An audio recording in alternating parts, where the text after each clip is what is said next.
So what about the other 1% of the UFO phenomenon? Has there ever been legitimate sightings? As promised, we're going to cover this 1% in a future episode. But I'll share with you something a wise man once shared with me.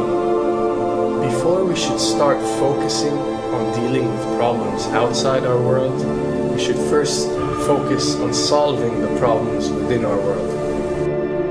And before you can start solving problems within your world, you first have to solve problems within yourself and within your surrounding environment of family and friends. So basically what I'm trying to say is that we have priorities that we need to focus on first and foremost so we can successfully build our lives and our minds. Now, it's no secret that the difference between what the government knows about UFOs and aliens and what is shared or released to the public is extremely enormous. And unfortunately, governments and several organizations on Earth are taking advantage of the UFO phenomenon to achieve worldly agendas. So why do we see particle beams, huge ones, firing at things that are, you were saying 200,000 Gs?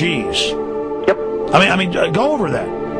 Well, because I think it's part of a test for if there are bad guys out there. Or maybe they're doing preparations for factions. We may be looking at more than one faction.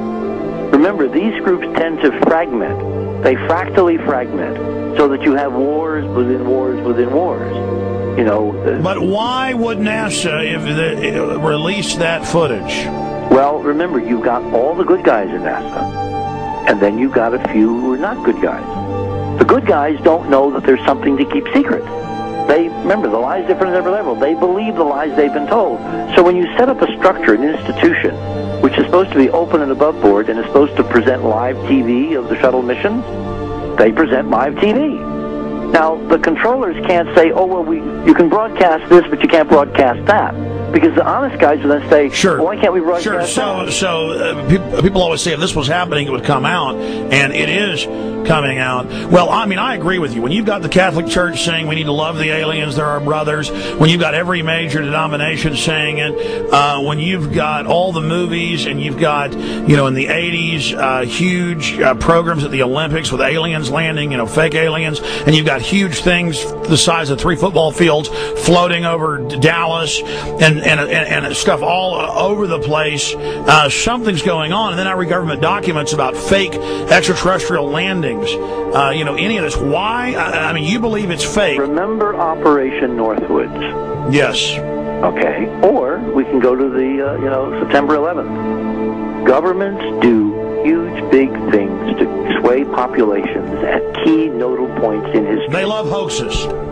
Yeah, well, they manufacture history is what it is. We are building, all my UFO friends, I need to shake them because they're so, frankly, they're extremely naive, Alex. They really believe we're building toward disclosure. I believe we're building toward a mass, carefully manufactured, fake event where ETs, who are really humans, who are really part of this secret clique, who are probably Nazis, who have developed and perfected their technology from World War II, which is why you've got to get, Joseph on. They are going to basically fake out the world. And there's an incredible window on the Nazi black ops programs, the compartmentalized, incredible high technology efforts that were being funded by the Nazi war machine, particularly toward the end of the war, in a desperate effort to win the war, and they fastened their hopes on several key technologies, some of which appear to be the control of gravity itself, which again is a separate piece of data from my work, which came at this from a hyperdimensional physics perspective. I mean, we know there's a lot of suppressed technology. 20 years after the B-2 bomber was already in service, they declassify it. So we have a lot of cases of that. We know there's a whole shadow government. This is technology and physics, Alex, that would make anything you think you know like a candle flame compared to a hydrogen bomb. This is a physics that literally allows you to rearrange time.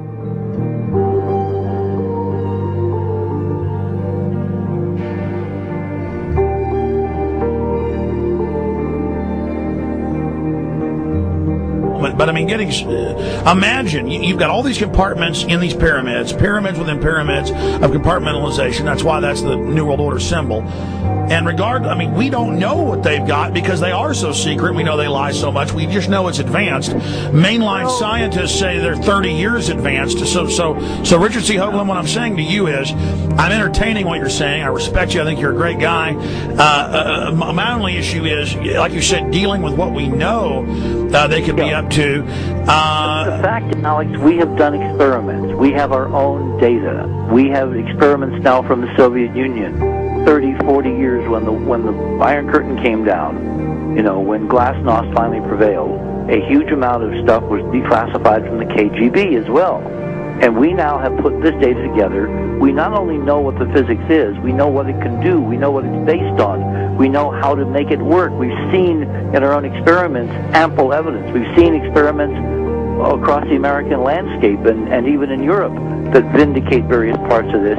And the latest thing I'm working on, it looks like von Braun himself was deeply involved in some of this early physics experimentation, but they're keeping all the good stuff for themselves. The reason is that if we got access to the good stuff, if we got access to the technologies, the energy, we wouldn't be worried about $4, $5 a gallon gas or $10 a gallon gas. We would live like people are supposed to live, all 6 billion of us who could live lightly on the earth, Alex, with this technology. And live longer. Absolutely, and better, and you could live to 200-300 and have the virility of your 20s and 30s. There's extraordinary medical breakthroughs, there's extraordinary physics breakthroughs, technology breakthroughs, energy. It's all been kept away. Think about it. We're already on a planet hurtling through space, all these wonders around you, and you've been taught it's bizarre to question, and that's because there's so many kooks in the alternative movement who do talk about ridiculous, Hollywood-style green men, instead of really looking at the shadow government and all these crazy secret societies that are admittedly running NASA and the shadow government. Now, ladies and gentlemen, during this talk that I'm going to give you, I'm going to explain to you the history of this phenomenon, who the secret government really is, and I will name them by name, beginning group, the study group. I will tell you who they are today. I'm going to tell you what this is all about. I'm going to tell you who's selling drugs to your children, and I'm going to tell you why the United States government is afraid for you to find out what the truth is regarding UFOs.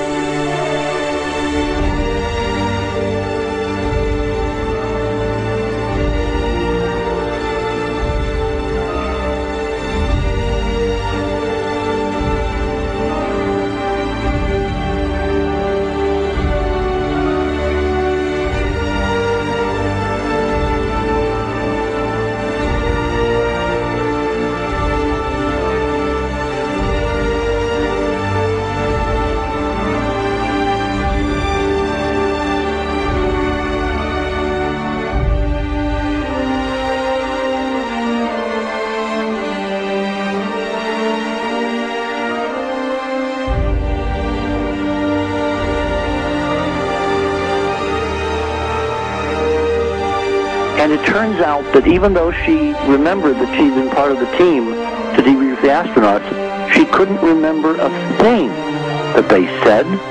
She couldn't remember why she no longer was working with NASA. She couldn't remember. In other words, her memory lapses were enormous, and I don't think they were feigned, because we now found the same pattern in all the flight crews. Because the awful truth, Alex, is they have been brainwashed. They have been mind controlled. They have had a technology, a very sophisticated technology, which took away the real missions that they experienced.